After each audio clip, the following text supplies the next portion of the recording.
Oke, kita mulai. Kita lanjutkan kuliahnya. Eh, jadi pada minggu lalu itu kita sudah bahas bilangan kompleks. Untuk hari ini materinya sudah saya kirimkan tadi malam. Saya hanya bahas beberapa aspek penting lagi di dalam bilangan kompleks. Setelah itu kita lanjutkan kuisnya. Oke.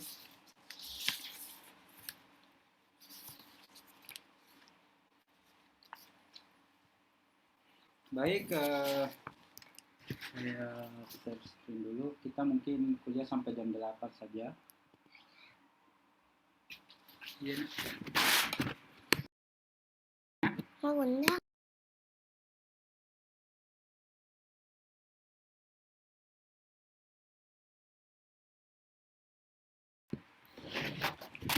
Oke, saya share screen dulu.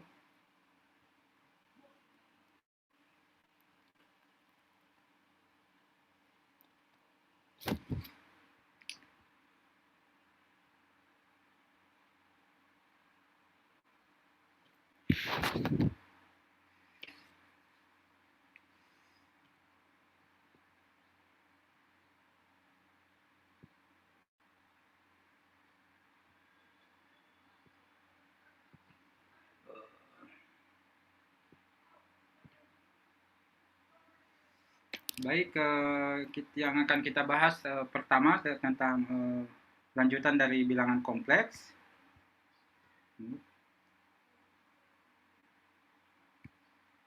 Yaitu nilai mutlak dari bilangan kompleks. Oke.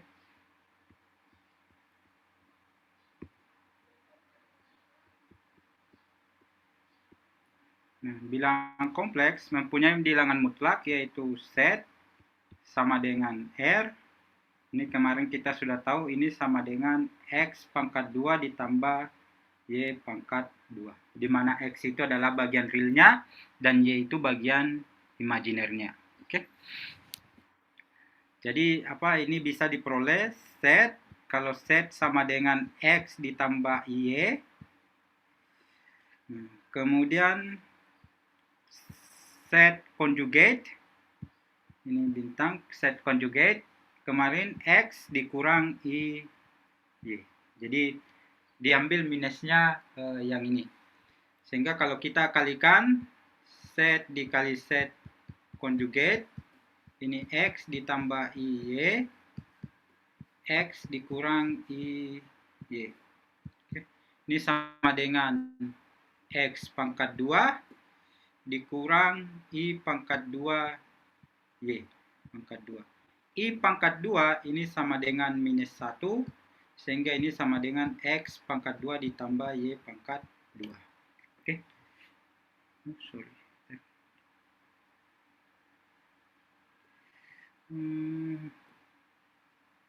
Oke.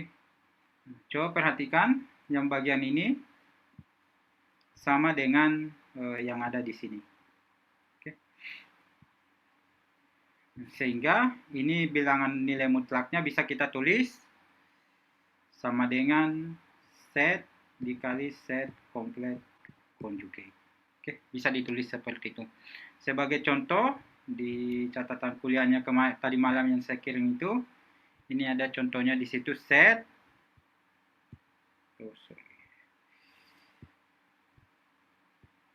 Z sama dengan akar 5 ditambah 3i. Oke. Nah, ini bisa kita tulis Z sama dengan akar 5 berpangkat 2 ditambah 3 berpangkat 2.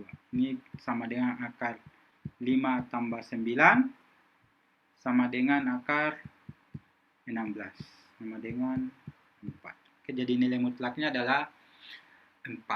Oke. Ini sekilas tentang bilangan mutlak. Contoh yang lain, Z sama dengan 1 dikurang I. Bisa juga, ini kita tulis Z komplit conjugate 1 ditambah I. Nilai mutlaknya bisa kita cari, ini sama dengan 1 ditambah I, 1 dikurang I. sama dengan 1 dikurang I pangkat 2. I pangkat 2 sama dengan minus 1, berarti ini sama dengan akar 2. Oke. Jelas ya tentang nilai mutlak bilangan kompleks. Nah, ini nilai mutlak bilangan kompleks ini akan kita gunakan dalam menganalisis deret bilangan kompleks.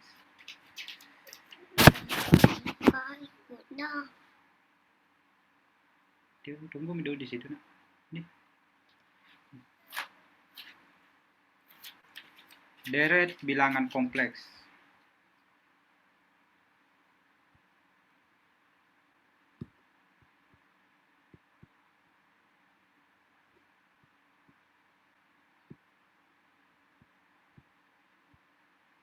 Saya jelaskan.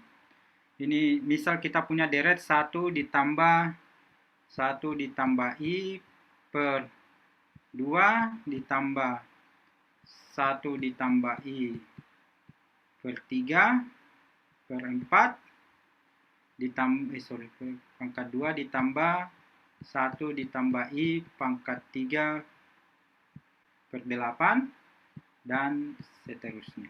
Oke. Ini pola umumnya deret ini. Coba perhatikan deret ini pola umumnya sigma N0 sampai tabel hingga 1 ditambah I per 2 pangkat N.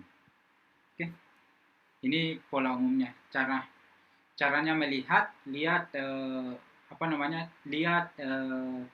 suku yang tidak berubah. Oke, Anda bisa lihat suku yang tidak berubah. Ini di sini suku yang tidak berubahnya I tambah 1, 1 tambah I.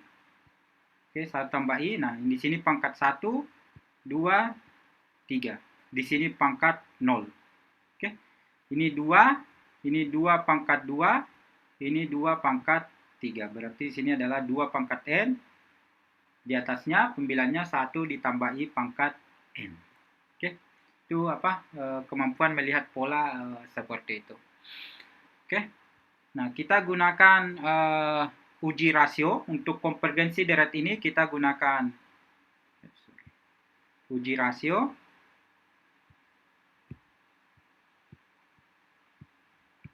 Nah, uji rasio kemarin kita sudah bahas rho sama dengan limit N menuju tak berhingga.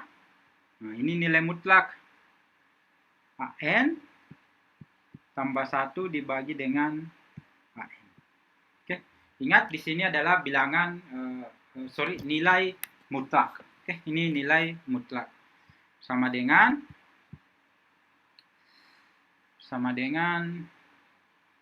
limit N menuju tak berhingga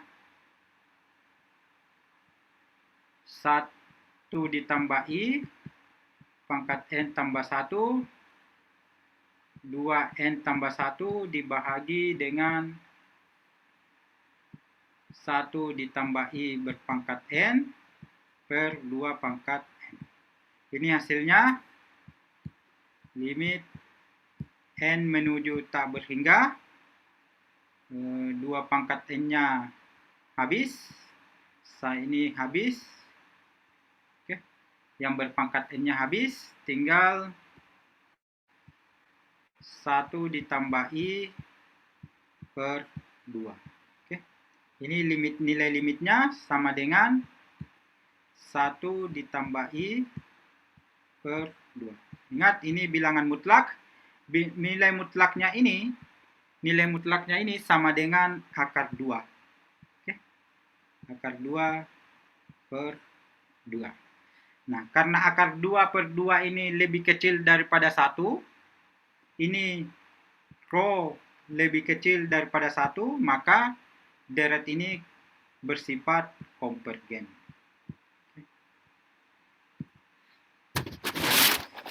Akar 2 per 2 itu lebih kecil daripada 1. Oke. Sekarang kita lihat contoh yang kedua.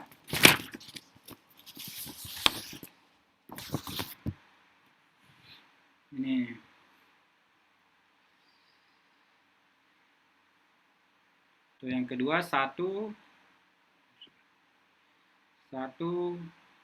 dikurang set ditambah set pangkat 2 per 2 ditambah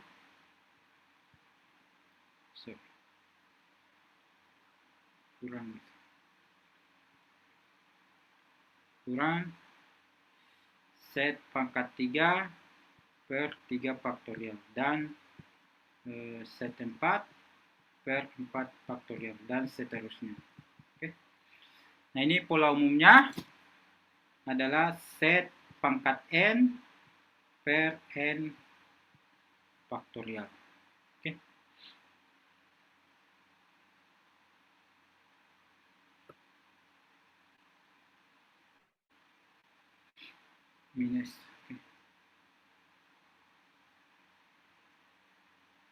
Minus set pangkat n per n faktorial. Sehingga kita bisa rho-nya dengan uji rasio rho ini deret pangkat kompleks. Oke, jadi ini adalah merupakan deret pangkat.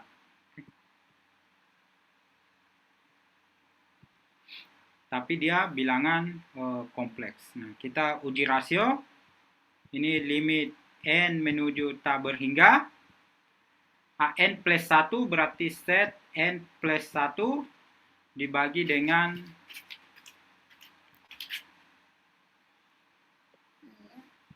n plus 1 faktorial. Dibagi dengan set pangkat n per n faktorial. Oke.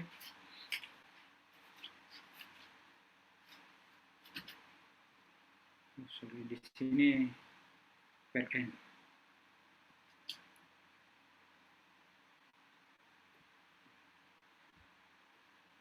Faktorialnya tidak ada. Faktorialnya kita hapus.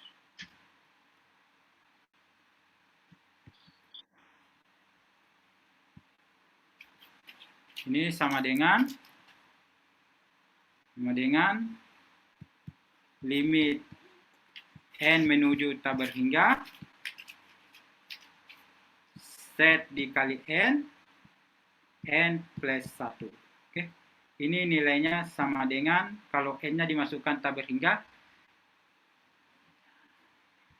nilainya adalah nilai mutlak set. Oke.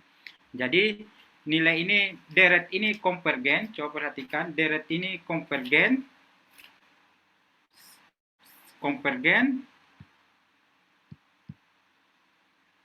jika nilai mutlak set lebih kecil sama dengan 1. Oke, dia konvergen. Atau dengan kata lain, akar x pangkat 2 ditambah y pangkat 2 lebih kecil daripada 1. Nah, kalau kita gambarkan di dalam bidang kompleks,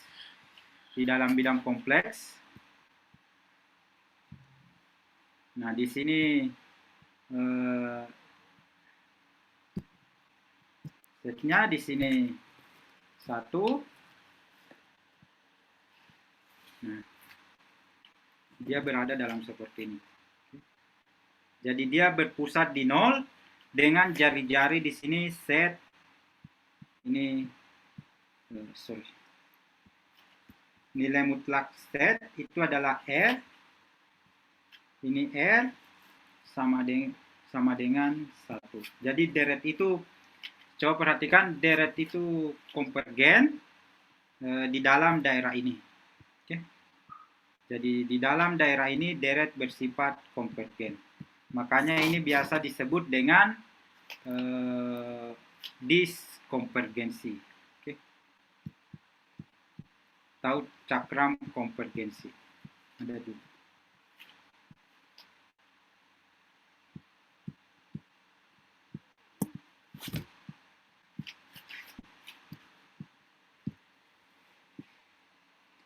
Oke, contoh yang lain. Tidak apa-apa, kita kuliah sampai 10 menit lagi. Satu contoh lagi.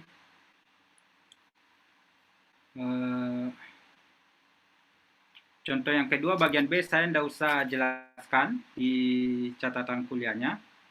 Ini Contoh yang ketiga, bagian C, ini sigma N sama dengan 0 sampai tak berhingga. Z ditambah 1 dikurang I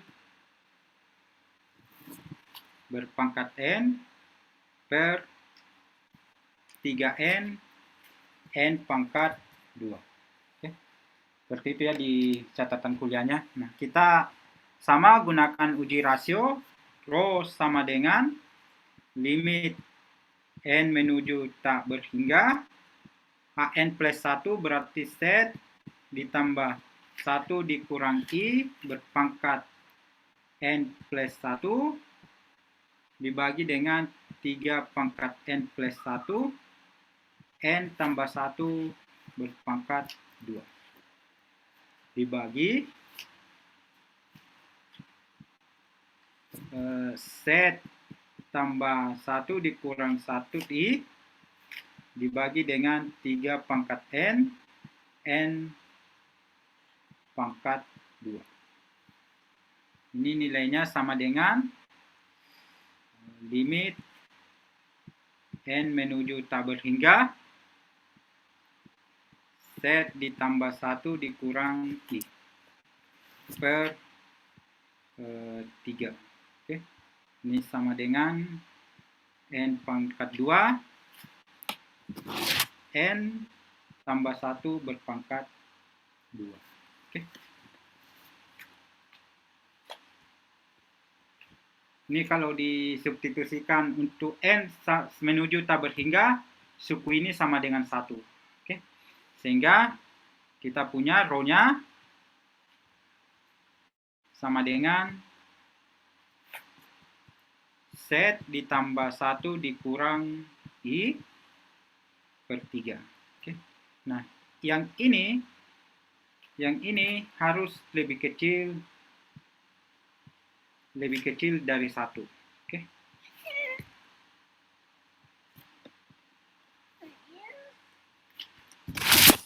Tunggu dulu. Kita sudah tahu itu bahwa kalau untuk deret konvergen maka nilai ini harus lebih kecil daripada 1. Atau dengan kata lain, kita tuliskan Z, nilai mutlak Z tambah 1 dikurang I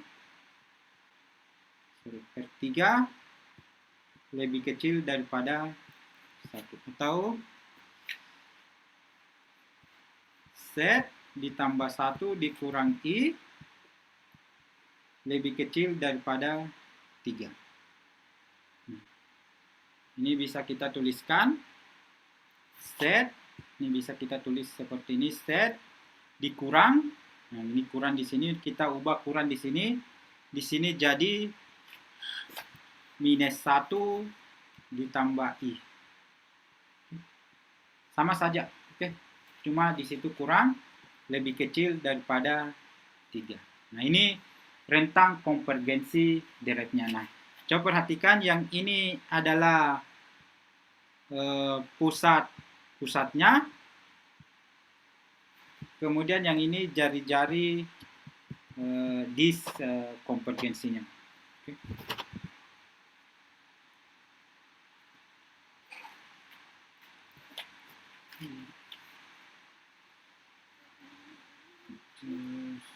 Jadi yang itu adalah, jadi harus dikurang itu adalah pusat, dan 3 itu adalah jari-jari disk konvergensinya. Jadi kalau kita mau gambarkan disk konvergensinya kira-kira seperti ini.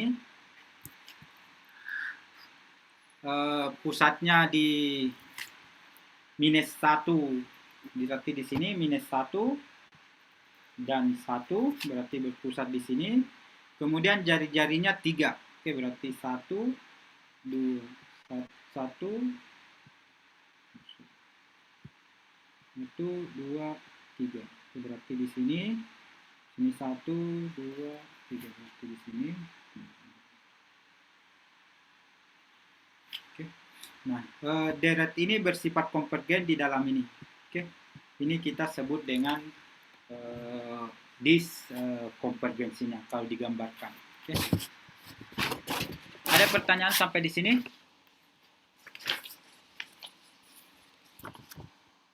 contoh yang lain yang bagian kedua di catatan kuliahnya itu, row-nya, contoh yang lain, sorry kalau Anda ingin mencatat dulu. Ini apa? Bisa Anda screenshot ya. Silakan di screenshot.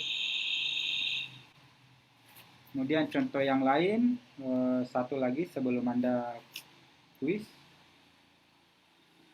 1 ditambah IZ tambah IZ pangkat 2 per 2 faktorial dan seterusnya. Nah, ini tadi apa di catatan kuliah yang sudah saya kirimkan, row-nya itu sama dengan 0. Nah, ini lebih kecil daripada 1, maka ini konvergen untuk semua nilai set. Oke. Jadi kalau dia seperti ini konvergen untuk semua nilai set. Kalau yang tadi, yang ini coba perhatikan, ini ada nilai set di sini. Oke, ada nilai fungsi di sini. Sehingga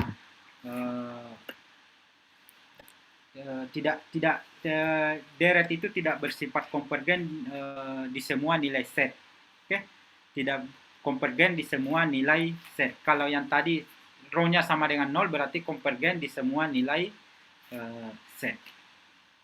Oke, sampai di sini ada yang ingin ditanyakan mengenai masalah deret kompleks?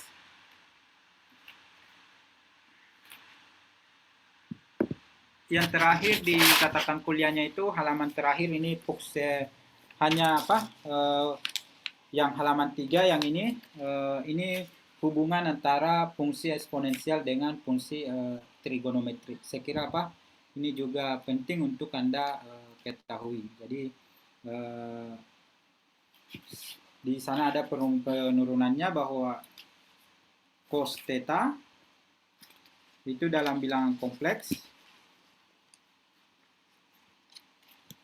Cos theta dalam bilangan kompleks E I theta ditambah E pangkat I theta per 2. Oke. Sedangkan sin theta ini sama dengan E pangkat I theta dikurang E pangkat minus I theta per 2. Oke. Itu penurunan hubungannya ada di sana. Sampai di sini ada yang ingin ditanyakan?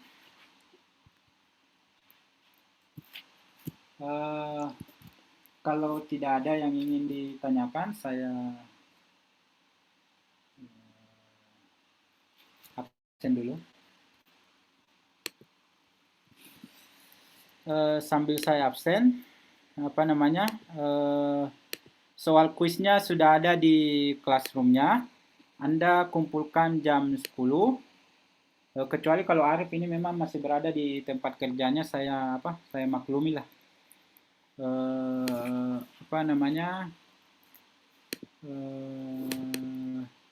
Anda kumpulkan jam 10, jadi Anda punya waktu 120 menit. Saya sudah coba kerjakan soalnya, ternyata itu kalau Anda ini bisa Anda selesaikan 10 sampai 15 menit per soal. Oke.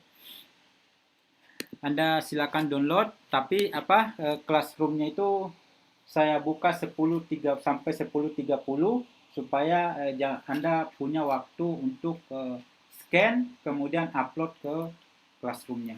Oke. Fisika matematik Alpelin.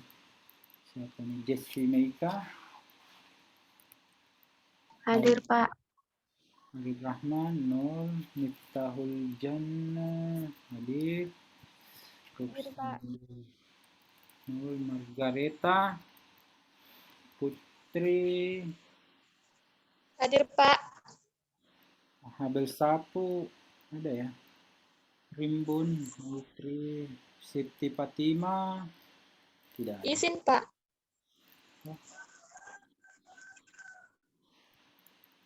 Agus Anugrah, Putri, ada Arni Karai. Arni, tidak ada. Tidak ada Arni.